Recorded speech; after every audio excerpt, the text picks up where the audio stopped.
This is the Dr. Brice Show, where we specialize in providing a listening audience with a unique blend of conversation, music, and most importantly, enjoyment.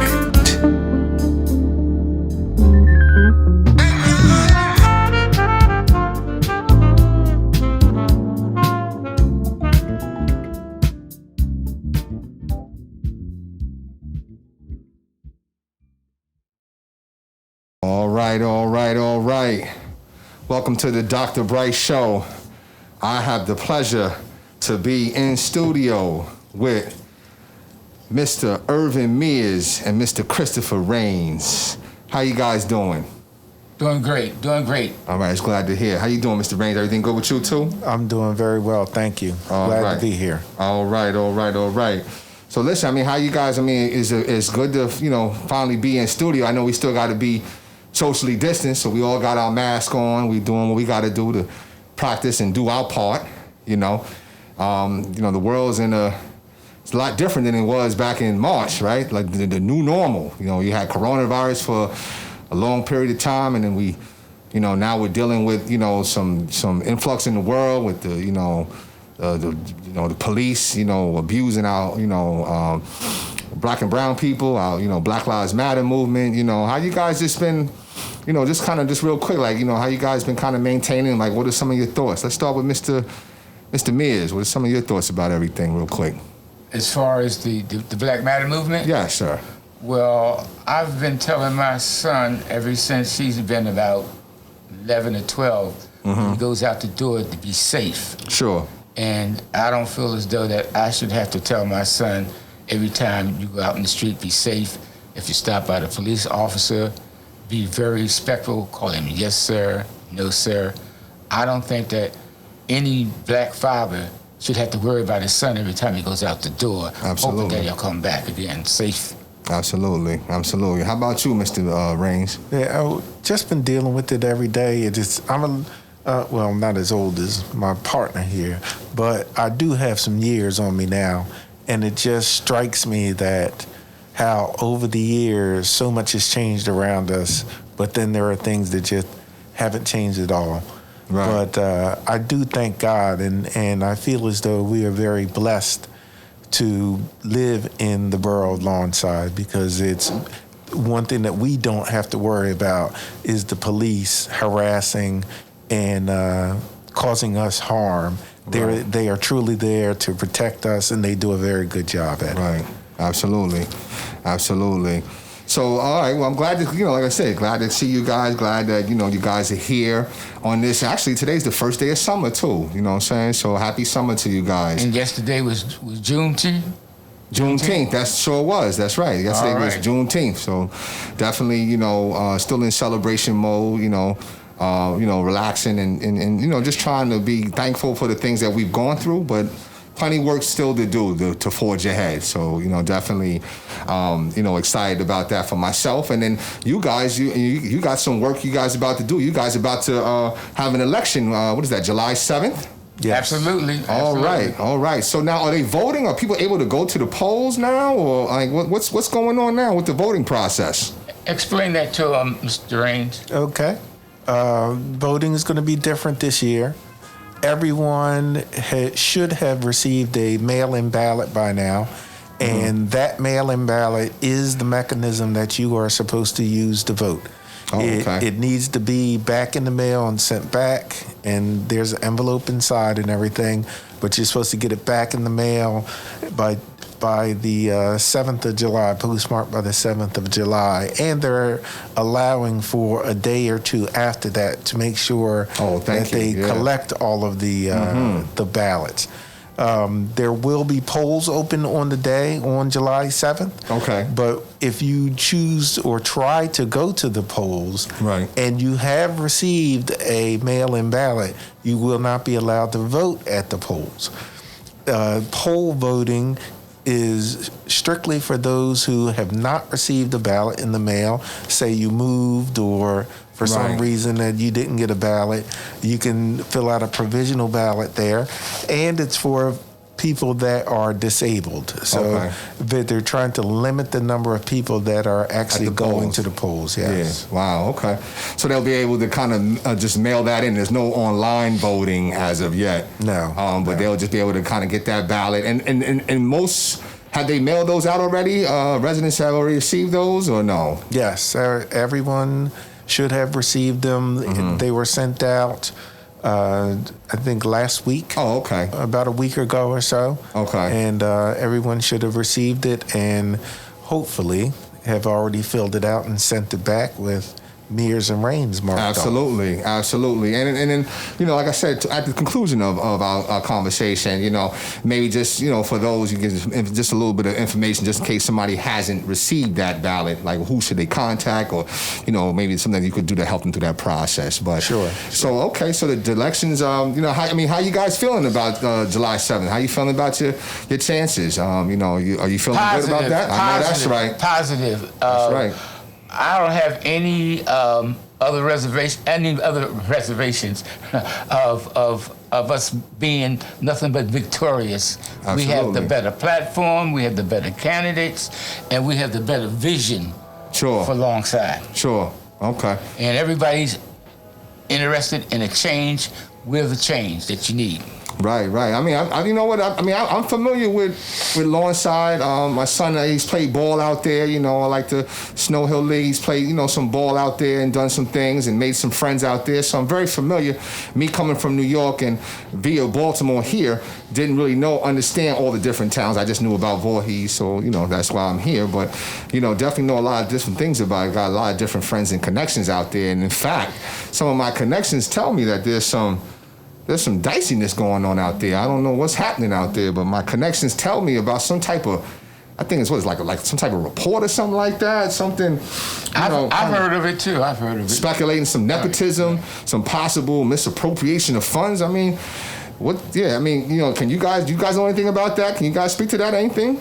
We've seen the letter. We've heard of the letter. People have approached us about the letter. So it is a letter then. Okay, definitely a letter out there, and we can't and will not speak to what's true and what's not true in the letter because we are not the authors of that letter. However, the official position for Mears and Reigns is that we will let the New Jersey State Attorney General's office sort out what's true and what's not true. Sure. But we can assure the voters that as elected officials, Mr. Reigns and Mr. Mears will always stand for accountability and integrity. And we will work to provide that for the people that we serve each and every day when we're in office. Absolutely. Did you want to add to that, Mr. Mears? Or, I know one of the things that I will say that I caught and received in my heart, Mr. Reigns, was you talked about vision and having a plan. And I think having vision and a plan, it gives the people and gives yourselves in the town and the community a landscape of a path and a road to travel. And that's what I hear from you guys. So I think that's a great thing, especially when I'm, like I said, my connections, they tell me, I'm like, wow, there's all that going on. I couldn't believe it. So, but now, I understand. So that's cool. Also, you know what? I was mailing out. I don't know if you guys have done like online shopping or Amazon and stuff like that. I was, we were quarantined for a while, so I'm ordering different things or whatever, and I think I brought something and it was the wrong size, and I was so pissed off because it cost me like $300. So I said, you know what? Let me take a ride up to the UPS. I ride to the UPS. I go up there. And I said, wait a minute, what's going on? I turned around. Oh, I said, I see all these new buildings. I promise you, the last time I was at UPS, it looked like trees. But now I see they took those trees and made some buildings. What's going on over there on Oak Avenue? Well, they have this new development. It's like a 3-part development. Oh. The first part of the development will be, I think it's 4 apartment units with a total of 144 residential units. That's the living development. Right. The other development is the American Water Company wants to bring their headquarters. In addition to the headquarters, they're also bringing their maintenance department Oh, which wow. will require a lot of warehousing for vehicles and materials. Sure. The third part of the project is a retail part of the development. So it's basically broken down into 3 parts. Okay. My position is that Range and I, we're both pro-development. Sure. We're pro-development with inclusive of the town, which means the people of color should be a part of the development where we benefit socially and economically. Okay. We should be able to move into these residential apartments. It should be affordable. Right. I don't know if $1,800 to $3,000 is affordable. Is that what they? Oh my goodness. But they start in that range. Wow. But the question is whether or not they're affordable. The other issue is employment. There should be a benefit. There should be not just a benefit from the building being there after it's constructed, but there should be an economical benefit, which means that you should see people, Afro-American contractors in there getting a part of that $52+ million project. Oh, wow. Okay. And I'm not sure if you're going to comment, Mr. Raines, but I did, when I just listening to you, Mr. Mears, are you saying or suggesting or kind of putting it out there maybe a little that I guess the people that's doing the redevelopment, I guess so to speak, or development, they're not being considerate of the needs of the town or the needs of the community? They're not utilizing the community? Is that what I'm hearing, or I'm not hearing that correctly? You're hearing it correctly, but it goes back to the contract. The mayor and council entered a contract with the developers, and in that contract, which is missing, is the clause that guaranteed Afro-Americans a certain percentage money and a certain percentage based on the total amount of the project. If it's over $50 million, there's no 10%, no 15%. Actually, in legal terms in the contract. So the developer has no legal commitment to hire any Afro-Americans. Oh, wow. So they can kind of pretty much do whatever they want to do. That's what it sounds like. Wow. And one more thing. They had a meeting where the mayor and council had a meeting which was supposed to solidify some type of cohesiveness or something like that? No, they was going to supposed to be solidifying that there were going to be a certain amount of minority contractors that were going to get some, even though they weren't in the contract. Right. But as of today, there's nothing fruitful that these minority contractors are actually a part of the project. Wow. And the developer specifically stated at the meeting that they had their own contractors. So if they had their own contractors, and we didn't put it in the original contract that they hire a percentage of the minority contractors, then there's no real way that we can force them to do any hiring. But what we could do is insist, because this developer has to realize that there's a relationship between the developer and the government. And it's a give and take on both parts. So they should make an effort to at least take in consideration and give us. Absolutely. I mean, wouldn't anybody that's developing in a town want to kind of? You would think they would want to know, okay, let's use some of the community because they're part of the community. So why not give the community a chance to be part of something special within their own community? And it sounds like these developers or redevelopers or whoever you want to call them, they haven't done so. Is that correct, Mr. Ray? It's got to be put in the language in the original contract between the developer and the municipality. And there's an article in there, it's called a no consideration clause. Okay. The same way they have a no consideration clause, they could have put a clause in there for a percentage of Afro-American contractors. Sure. They could have also put in a clause for setting aside a certain amount of those 144 units for low income. Sure. That people could afford Right. to live there, even though they wouldn't pay the prevailing rate of the rent. Right, I got you. And I know you spoke about like this, so they told there was like a meeting where these developers actually told the community this or something like that. Is that what you're saying? What meeting is this that you're talking about? Yes, this meeting was set aside for inviting minority contractors to come in and sit in and listen to what was going to be developed and the type of money and the type of services like plumbing, contract, sheetrock, electricians. Sure. You know. So what you're saying is that the developers actually called a meeting and tell me, correct me if I'm wrong, okay? Because I'm just surmising. But what it sounds like what you're saying is that the developers, they wanted a meeting, they organized a meeting with whoever's in charge to, have the meeting where they meet with different contractors and want to be able to solicit them. And you mean up to this point, there still has not been no minority contractors? Wow, that doesn't even seem fair. What I would like to say is it wasn't the contractors who had the meeting, it was the mayor and council who had the meeting, and they were supposed to, they kind of gave a false image that because of this meeting, they would be given some contracts in the development, and when as of to date, there hasn't been any minority contractors issued to any minorities that I know, and I invited at least 5 or 6 of them. That sounds like bamboozling going on. I don't know, but I don't know. Anything you want to add or speak to the Mr. Raines? Yeah, I just wanted to add that it's particularly disappointing to me because I was on council before, and when I was on council a number of years ago, the redevelopment issue came up then.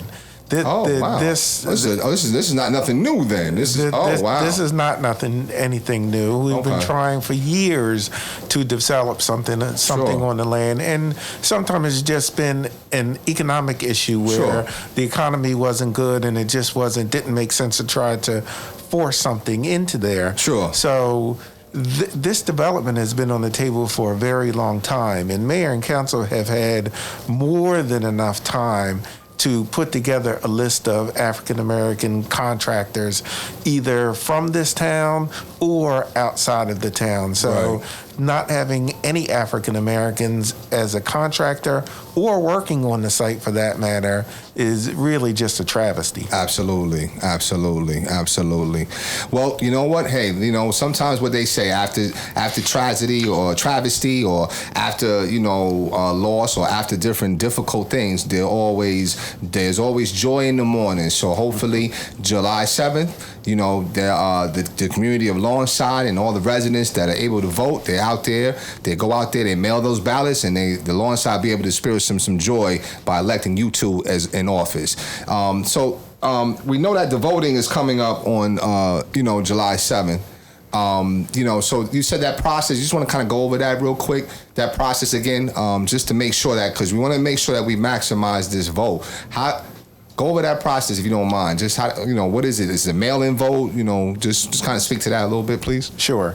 Again, everyone should have received a vote by mail ballot by now. Okay. In the envelope, there is your ballot. Obviously, there are instructions, and there's an additional envelope for you to fill out your ballot. Sure. Put it in the envelope and mail it back to the proper authorities. Okay. There will be on July 7th polls that are open. Mm-hmm. Those polls, however, are if you're an able-bodied person who has received the ballot in the mail and you go to those polls, you will not be allowed to vote. Your voting happens by mail. If, for instance, you have moved or for some reason you have not received a ballot, you will be able to vote on a provisional ballot at the polls. Oh, okay. Also, if you are disabled and you need to go to the polls in order, for some reason, you will be allowed to fill out your provisional ballot that day also. Okay. So there's but they're trying to restrict the number of people at the polls. Sure, but there sure. is plenty and ample opportunity for everyone to fill out their ballot and have their vote count. Absolutely. Because that is the most important thing. Absolutely, absolutely. And go ahead. I'm sorry, Mr. Mears, did you want to add anything, or in regards to the voting, or No, my partner has covered everything Okay. very well. Has dotted every I and Appreciate every that. T. Okay. Appreciate that. All We right. did have one more issue though that Sure. we wanted to bring up. It's kind of a Sure. new issue to us. We just were made aware of it maybe in the last day or so. Oh, wow. Mr. Mears can speak to it. Okay. Public Service wants to improve the the substation, the power substation that's on Charleston Avenue. It's actually at the corner of Charleston Avenue and Pine Street. They have put in an application to enlarge the development. And Okay. the development is going to increase the power capabilities about maybe 3 or 4 times or higher than what it is doing right now. Right. And what we would like to ask some questions to the developer, like, is living near power lines really bad? Right. We'd like to ask the question, why is living near power lines bad? Right. We'd like to ask another question, what is the safe districts to live near power lines? And the final question would be, what can you do to protect from EMF? EMF is an electronic term, which means electromagnetic field. Right. And as this substation expands its power in kilowatts, it will be able to give a greater distance as far as magnetic fields. Anything you know about AC current is right. alternating. Right. So it goes up and down, and current electrons moving through a wire creates a magnetic field around the wire. Right. And we're very concerned about the safe hazards. Oh, Are there any absolutely. safe hazards put in for the borough of Lawnside? And to us, this is a development that's coming in that should be scrutinized because it has something to do with our health. No, absolutely. I totally would agree with that. I'll be honest with you. Everywhere, I've had the pleasure of moving to and living, I've always ensured that I never wanted to live around any power lines. And the reason why is because, you saw movies about people, developing, rare diseases. You talked about, you saw people developing cancers and stuff like that. So, no, these are very valid questions, and I appreciate that, Mr. Mears. Yeah. So, So go ahead, Mr. Reyes. I'm sorry. I was just going to add that we are very concerned. You mentioned about cancer, childhood leukemia, Yes. cancers, Absolutely. depression, all of these things that have been studied over the years about situations like this. So, like I said before, this is a new issue that is just coming before us. So. We've had some discussions, and we will talk about how we need to make sure that the voices of the residents are heard before they start putting shovels in the ground. Right. No. Go ahead, Mr. Mears. I'm sorry. What I wanted to add is before this project, it has to go before the zoning board because they need some variances. Right. We need to make sure that whatever is done is in the best interest of Lawnside, not the developer, not public service, not to their interest. So it's very important that we look at Lawnside versus the benefit as far as what is the benefit that's going to benefit PS&G.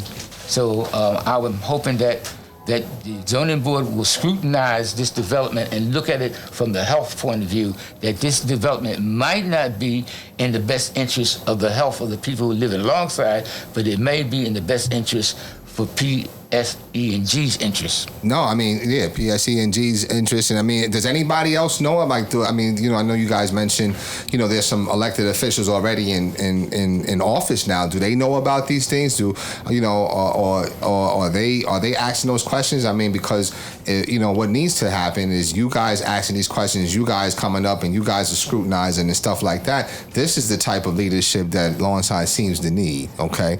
So, with that being said, you guys, everybody out there understands how to vote, mail-in ballots. So the polls are going to be open. Those for those that did not receive any type of ballot in the mail or nothing like that. So they're able to come in and vote and stuff like that. Correct. Do you guys have like any, because I'm sure there's voters out there that may, still not understand. Do you guys have any type of like email or some type of contact information that they could maybe reach out to you guys and kind of maybe, find out, what the process is or anything like that? Yeah, so if people go to our Facebook page, Mears Reigns 2020, and look us up, all of that information is on the page. Okay. The copy of the ballot is on the page, so you can see who's running. Mm-hmm. The critical dates are there. Right. The instructions on how to fill out your ballot and vote. It's all there. Okay. All right. And for those who don't have access to the internet, all you have to do is call the election board in Blackwood, and they can answer all your questions that Mr. Ranger and I haven't been able to answer for you. Okay. Well, ladies and gentlemen, like I said, I stand behind Mr. Mears and Mr. Reigns. Like I said, they have a heart for the people. They seem purpose to do what they're allowed to do and want to do, to be able to just kind of not only preserve and protect the town, but to also to bring about new change and new innovation. So I'd like to give it up for Mr. Mears and Mr. Reigns.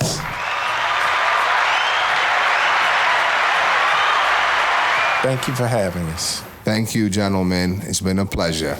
It's been ours. All right.